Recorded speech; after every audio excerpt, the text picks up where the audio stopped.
Hello, viewers, learners, and my dear students. Welcome back to our channel Maths Zone with PP. I am Sanjeev Kumar giving you the information about the chapter 7 that is motion for class 9.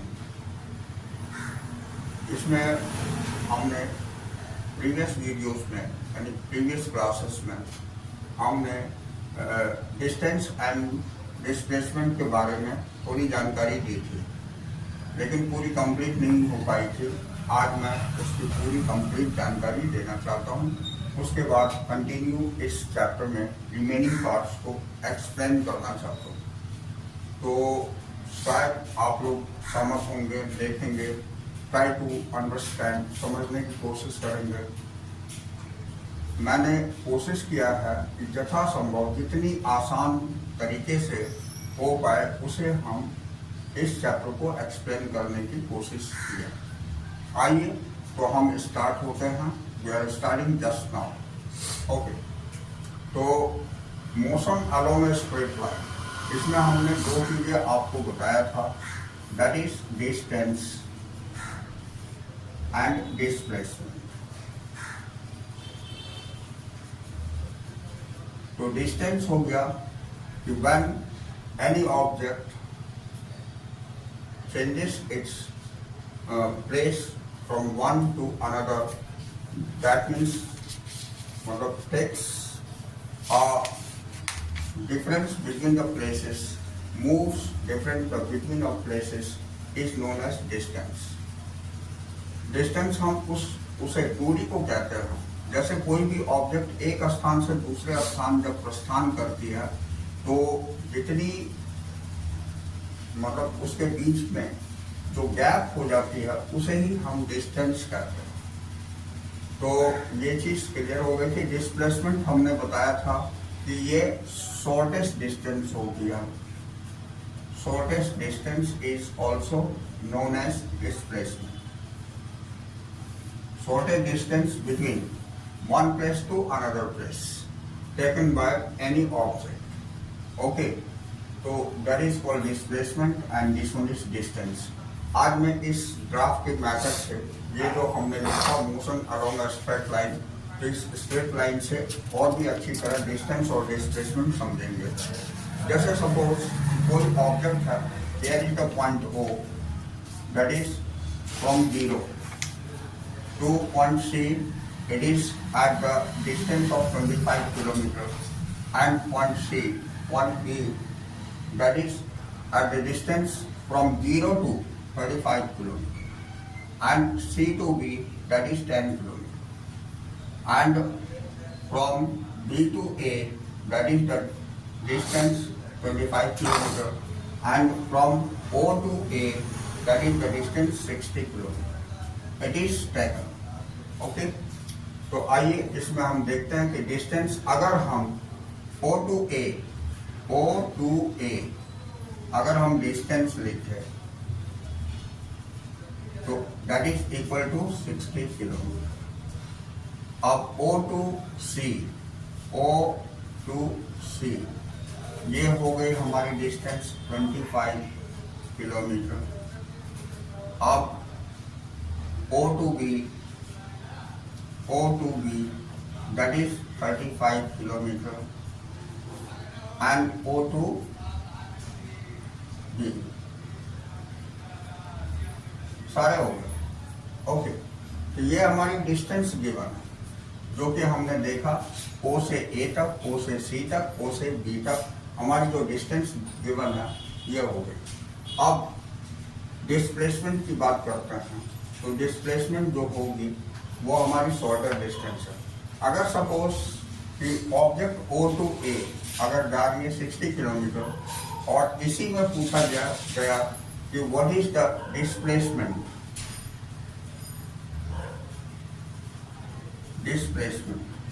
इसी में, तो displacement will equal to the distance cover, ये भी 60 kilometre हो जाएगी, right. अगर कोई object O to C गया दैट इज 25 किलोमीटर, तो अगर इसी में पूछा गया कि what will be the displacement, तो displacement will also be 25 km. मतलब distance and displacement will be equal. Okay, in this cases, अब O to B अगर हमारी डिस्प्लेसमेंट बोला गया तो that is also equal to 25 kilometre. But suppose that any object goes from O to C and return back to O. Means O to C and C to O. Again, O से C तक गया और C से A तक फिर वापस हो गया. तो इसमें हमारी डिस्टेंस होगी, डिस्टेंस यहाँ से यहाँ तक जाने में 25 किलोमीटर, वापस बैक आने में फिर 25 किलोमीटर, यानी 25 plus 25 that is equal to 50 kilometre. ये हमारी डिस्टेंस हो जाएगी. बट डिस्प्लेसमेंट अगर इस केस में पूछे, डिस्प्लेसमेंट, तो डिस्प्लेसमेंट हो जाएगी O to C. ये 25 किलोमीटर तो है, लेकिन फिर रिटर्न बैक जो हमारी O पर आ जाती है वो हमारी माइनस हो जाएगी 25 किलोमीटर. तो that will equal to 0 kilometre. तो हेयर डिस्प्लेसमेंट विल बी 0, क्योंकि इनिशियल पॉइंट से गए थे, फिर हम इनिशियल पॉइंट पर आ गए. तो in this way there is no distance covered or displacement happens, so it will become 0 kilometer, right?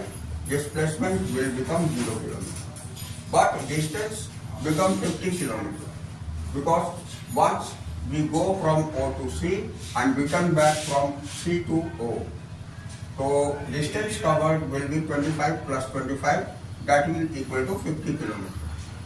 In this way, we can understand the distance and displacement means displacement must be 0. In these cases, when initial point, when we travel from initial point and return back to the initial point, that means displacement will be 0. You understand? In this way, next example, I can see for it that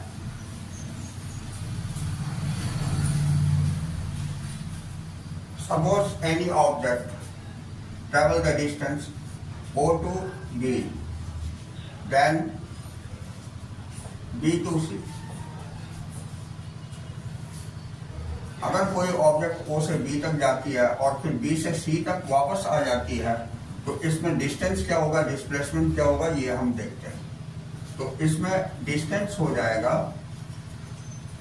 O to B, हमारी distance 35 kilometre, और फिर उसके बाद return 10 kilometre हो गया. तो that will equal to 45 kilometre.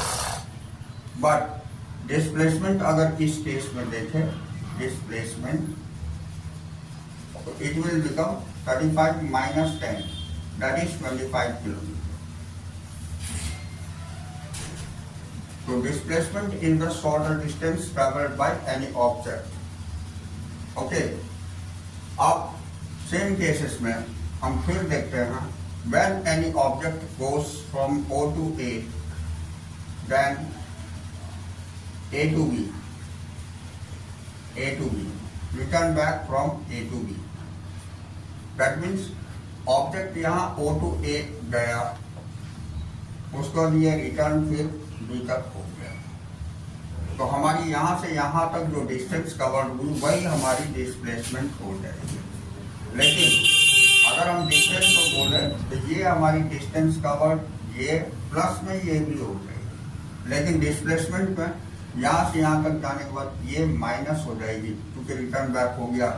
That is the shorter distance and this is called the displacement.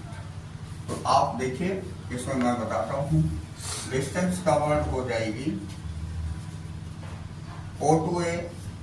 O to A, that is 60 kilometer, and then return back A to B, that is 25 kilometer. So it will become 85 kilometer distance covered.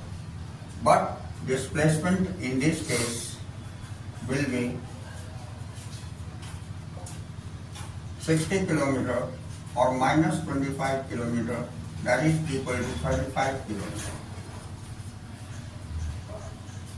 So displacement always be subtracted from the distance covered and that is called the shorter distance. तो इस तरह से मैं उम्मीद करता हूँ कि ये सारी केसेस से आप लोग डिस्टेंस एंड डिस्प्लेसमेंट समझ गए होंगे। डिस्टेंस की SI यूनिट मीटर होती है और इसकी बड़ी यूनिट किलोमीटर होती है, ये तो हम लोग जानते हैं अच्छी तरह से, तो ये ध्यान में रखेंगे।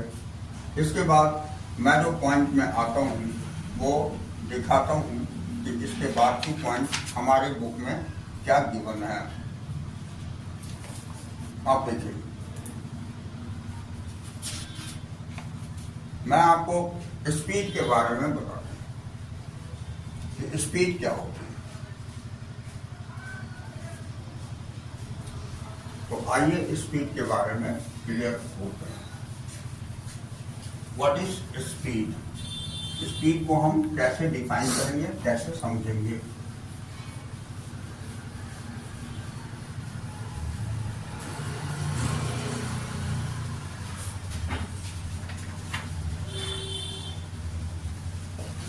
स्पीड को हम गति बोलते हैं, ठीक है।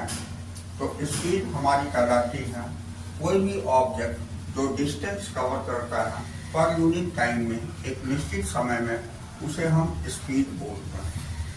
तो इसमें लिख सकते हैं कि when distance cover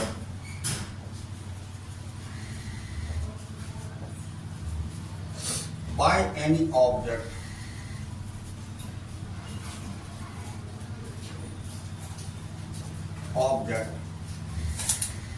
per unit time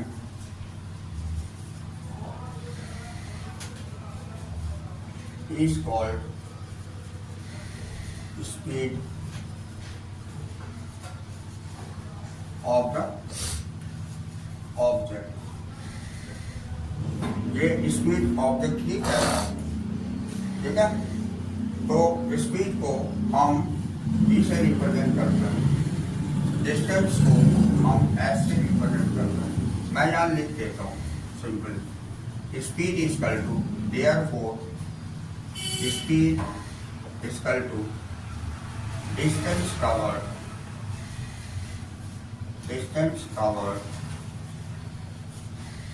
upon time taken. जितनी डिस्टेंस कवर की उसमें जो लगा समय है वो हमारी स्पीड को इंडिकेट करती है। Speed is represented by small v and distance covered is represented by small s and time taken by t. So this one is the formula of speed, and SI unit of speed will be metre per second और kilometre per our.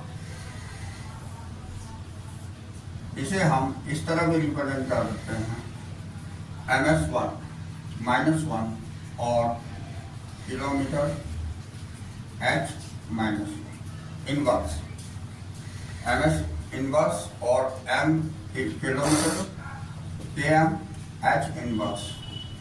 तो इस तरह से हम SI unit लिख सकते हैं और SI यूनिट हमें ध्यान में रखनी है, because this one will be the question of 1 marks. Simple ये 1 मार्क्स के क्वेश्चन में पूछे जाते हैं। तो ये स्पीड के बारे में हो गई। अब हम वेलोसिटी बताते हैं। तो वेलोसिटी में क्या होता है ये मैं बताता हूँ। वेलोसिटी भी हम वही डेफिनेशन लिखेंगे, व्हेन डिस्टेंस कवर्ड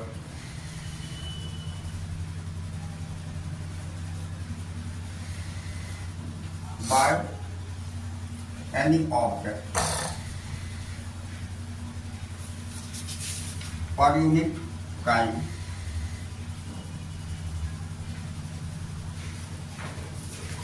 बट इसमें थोड़ा सा डिफरेंट होता है। per unit time in a definite direction. Definite direction. इसमें एक डेफिनिट डायरेक्शन जो है ये वेलोसिटी में इंक्लूड हो जाती है, इज कॉल्ड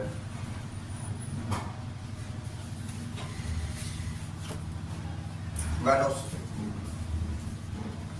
यही वेलोसिटी एंड स्पीड में थोड़ा सा अंतर है। ये हमारी स्पीड किसी भी डायरेक्शन में हो सकती है, लेकिन ये एक निश्चित डायरेक्शन में हमारी जो स्पीड होगी उसे हम वेलोसिटी बोलेंगे। तो that is the main difference and formula will be the same. इस जगह हम वेलोसिटी में ये लिखेंगे, velocity is equal to distance covered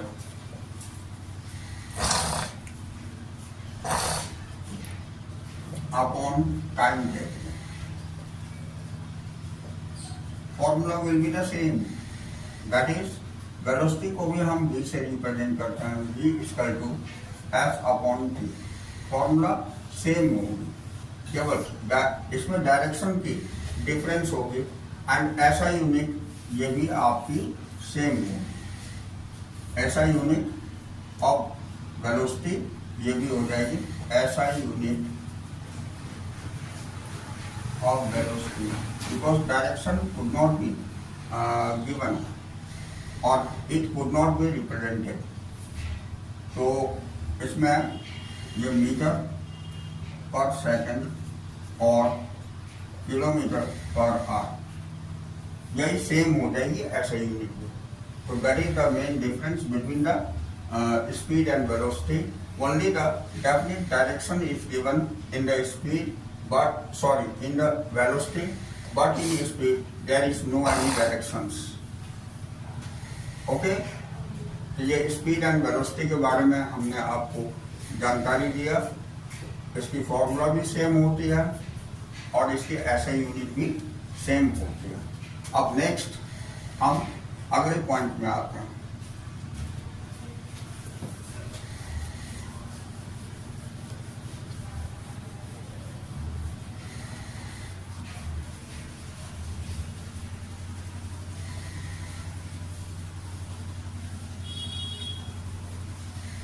अब देखिए,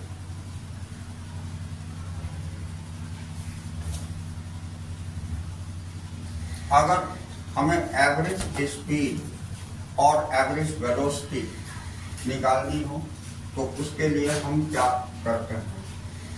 एवरेज स्पीड, एवरेज स्पीड ये थोड़ा ध्यान देने की चीज है। Average speed will be total distance cover, यानी जितनी डिस्टेंस है वो कवर किया गया, अपॉन में टोटल टाइम टेकन, ये हो जाएगी एवरेज स्पीड में। जैसे फॉर एग्जांपल मैं बताता हूं कि कोई भी ऑब्जेक्ट ये from O to A to B यहाँ तक आ जाइए, ये 1 आवर में ये 25 किलोमीटर कवर किया डिस्टेंस कोई ऑब्जेक्ट, और ये सेकेंड आवर में ये 35 किलोमीटर कवर किया। तो what will B average speed? तो इसके लिए हमने आपको फॉर्मूला बताया था, यहाँ पर हमने बोला टोटल डिस्टेंस कवर। तो टोटल डिस्टेंस हमारी 25 अब प्लस 35 हो गई, और टोटल टाइम यहाँ से यहाँ तक आने में 2 घंटे लग गए, तो अपॉन 2 कर देंगे। तो ये 35 एंड 25 विल बी 60 अपॉन 2। अब 2 से अगर इसे डिवाइड कर दें तो ये 30 हो गई। Therefore 30 kilometre per our. ये हमारी एवरेज स्पीड हो। अब मैं एवरेज वेलोसिटी बताता हूँ। एवरेज वेलोसिटी में होगा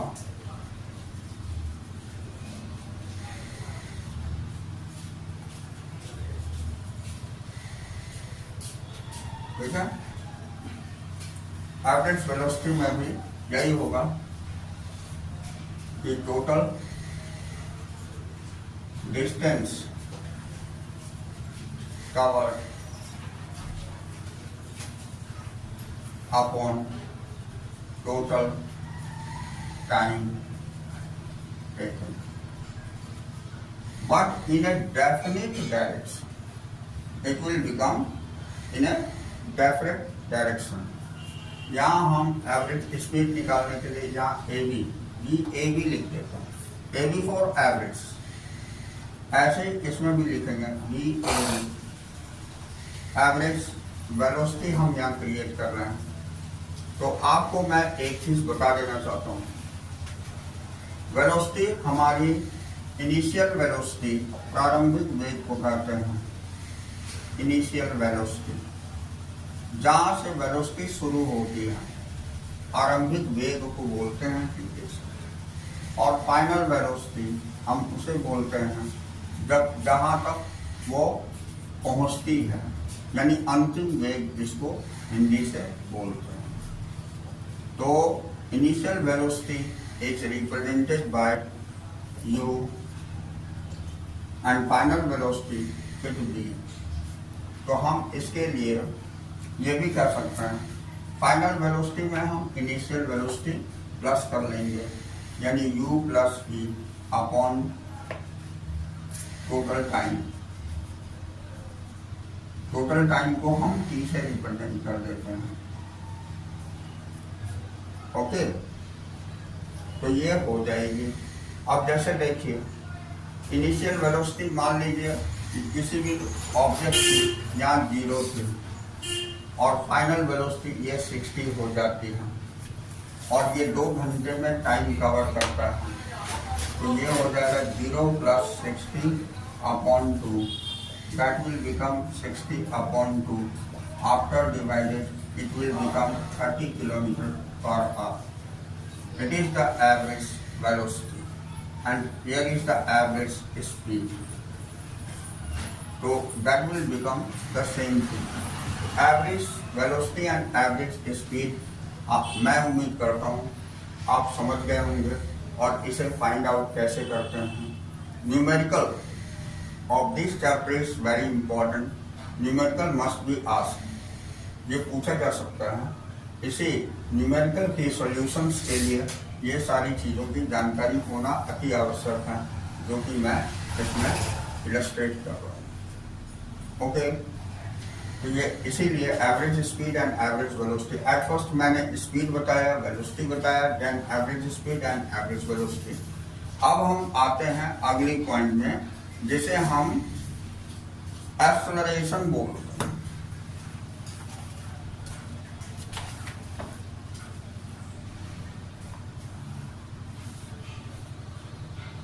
देखिए अब हम एक्सेलरेशन के बारे में बताएंगे।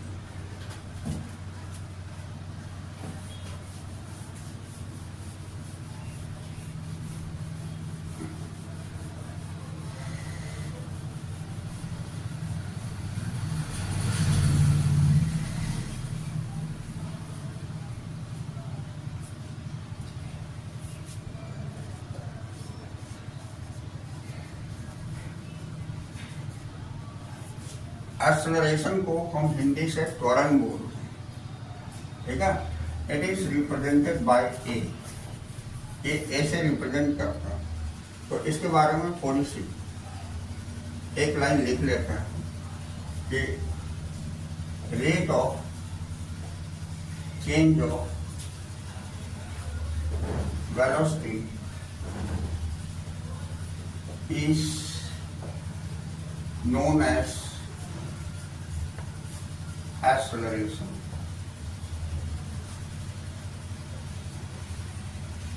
इसी को हम एक्सेलरेशन बोलते हैं, rate of change of velocity. यानी वेग परिवर्तन की दर को हम एक्सेलरेशन बोलते हैं, त्वरण बोलते हैं। त्वरण आपको समझ में आई होगी, नहीं आई तो मैं फिर से एक बार इसे कॉमन जनरल एग्जाम्पल के साथ आपको मैं बताना चाहता हूँ। आपने देखा होगा बाइक या एवरी कार, मतलब एवरी व्हीकल में आपने देखा होगा एक एक्सेलरेटर होती है। एक्सेलरेटर उसका नाम इसीलिए पड़ा कि वो हमारी गति को स्पीड कर देती है और कम कर सकती है वो accelerator.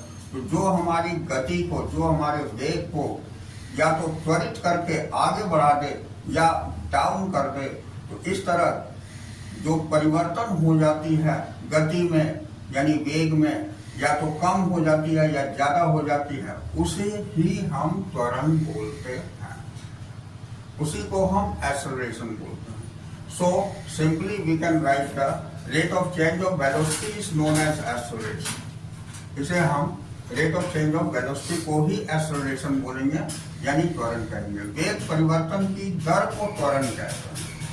And it can be represented by a बराबर, हम याद होगा D फॉर फाइनल वेलोसिटी। तो फाइनल वेलोसिटी में हम इनिशियल वेलोसिटी माइनस कर देते हैं एंड डिवाइडेड बाय टाइम, मतलब टाइम टेकन, ये हो जाती है एक्सेलरेशन।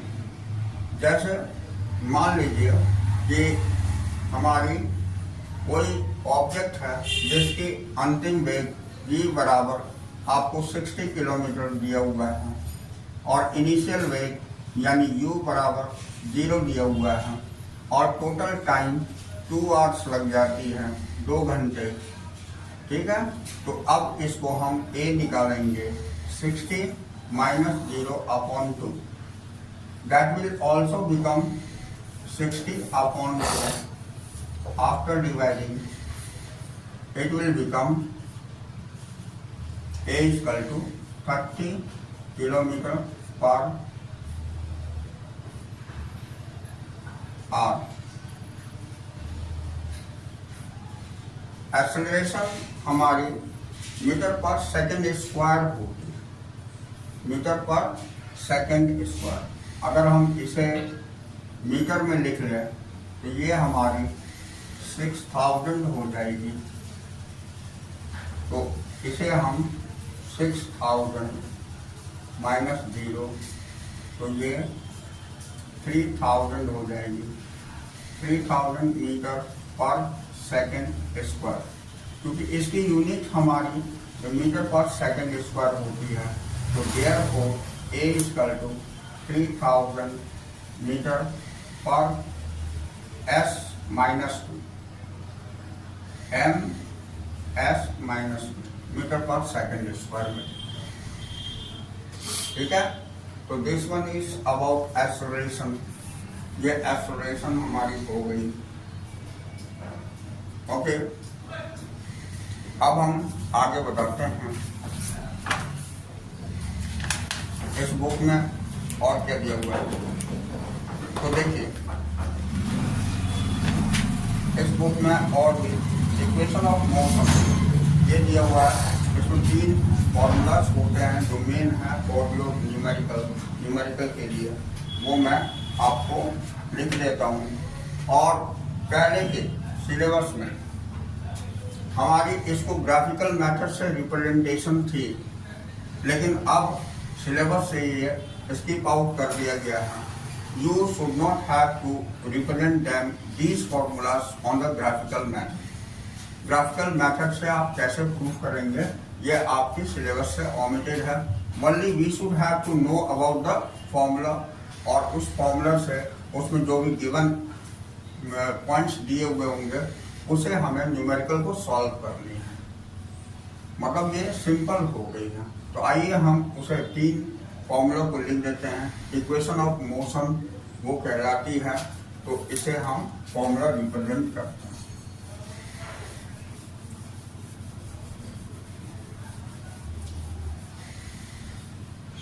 तो आप इक्वेशन ऑफ मोशन लिखिए।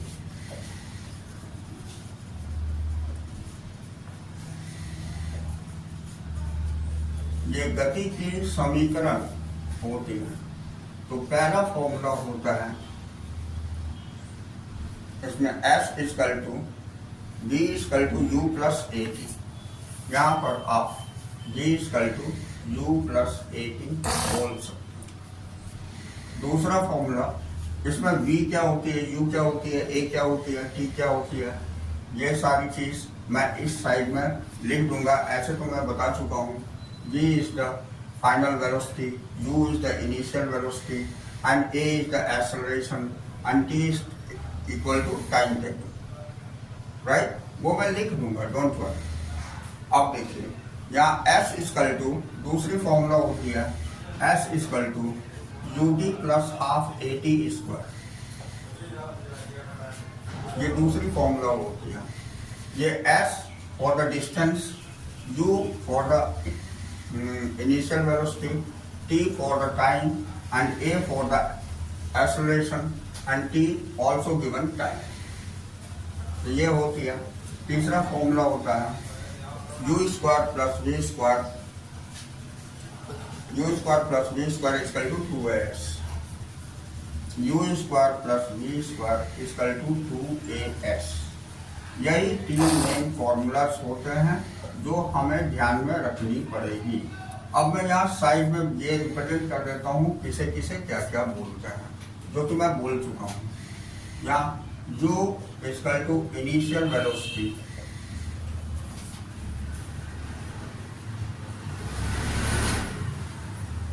आप वेलोसिटी और स्पीड दोनों ही कह सकते हैं। V equal to final velocity, A is equal to acceleration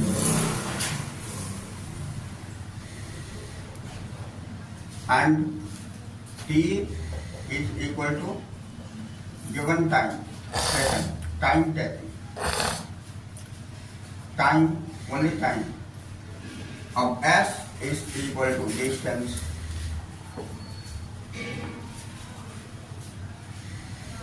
that's all. यही 4-5 पॉइंट गिवन है इस फॉर्मूले के अंतर्गत। तो हिंदी से इसे हम प्रारंभिक वेग बोलेंगे,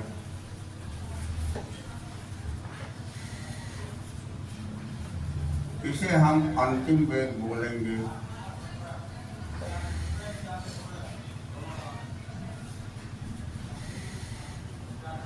एक्सेलरेशन हम त्वरण को बोलेंगे और टाइम हम समय को बोलेंगे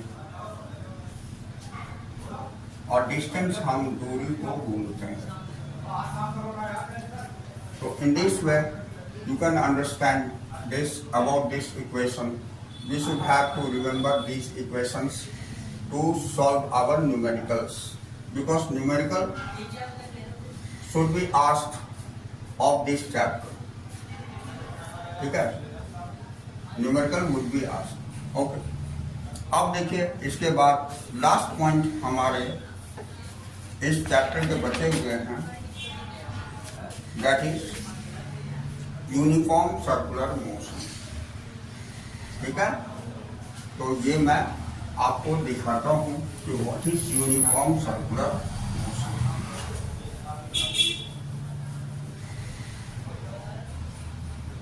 तो here is the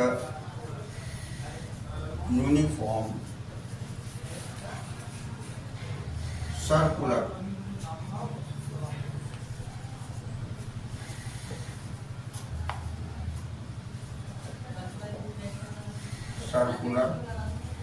motion। Circular motion वृत्तीय गति को बोलते हैं। यूनिफॉर्म एक समान वृत्तीय गति को हम यूनिफॉर्म सर्कुलर मोशन बोलते हैं। अब जैसे देखिए ये हमारी सर्कल है। अब कोई ऑब्जेक्ट इस प्लेस से इस डायरेक्शन की ओर चल रही है,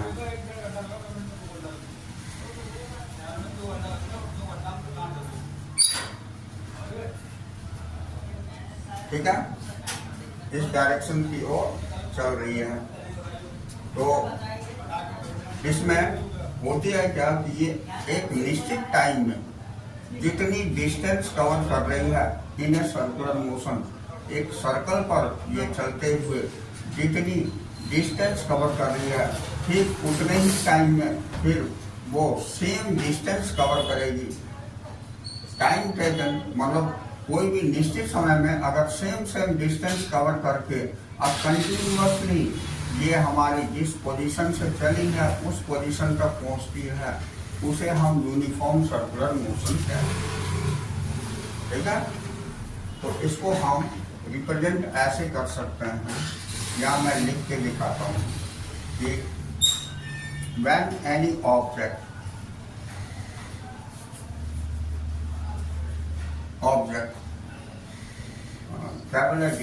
travel a certain distance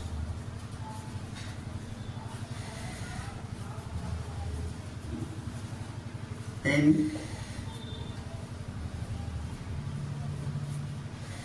equal interval of time,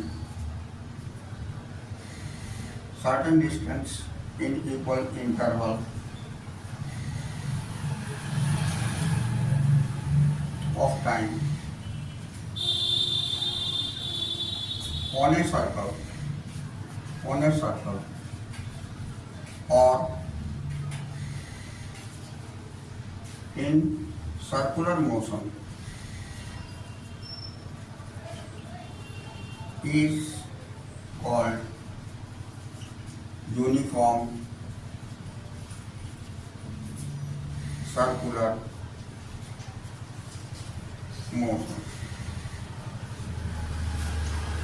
कोई भी ऑब्जेक्ट हमारी एक निश्चित डिस्टेंस कवर करती है in equal interval of time, एकदम बराबर समय पर, ऑन ए सर्कल, किसी सर्कल पर, यानी एक सर्कुलर मोशन में, तो उसे हम यूनिफॉर्म सर्कुलर मोशन कहते हैं।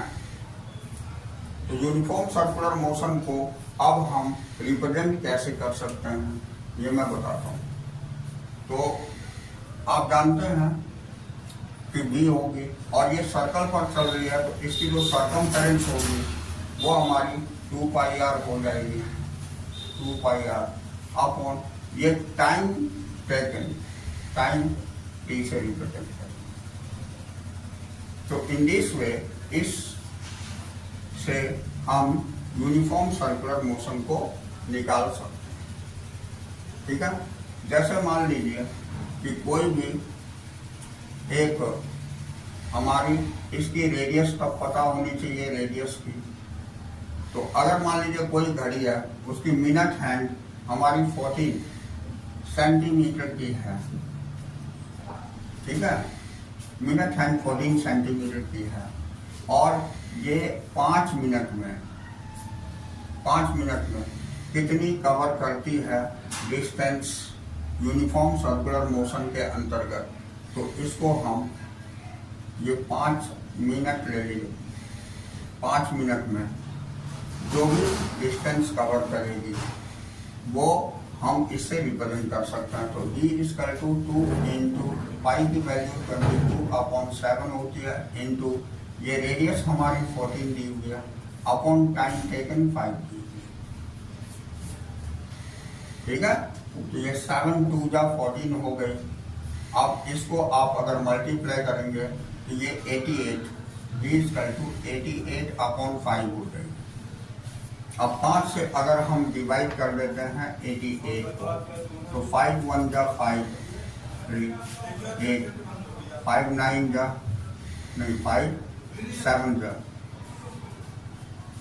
35, उसके बाद ये 3 हो गई, 1 लगाएंगे 0, 5 6 का, तो ये हमारी 17.6 ये सेंटीमीटर पर मिनट हो गई, क्योंकि हमने मिनट में बनाया। तो इस तरह ये यूनिफॉर्म सर्कुलर मोशन भी हमारी क्लियर होती है।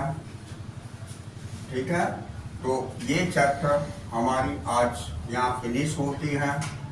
ओके, तो that's all for today, we will meet again on the next class. Okay.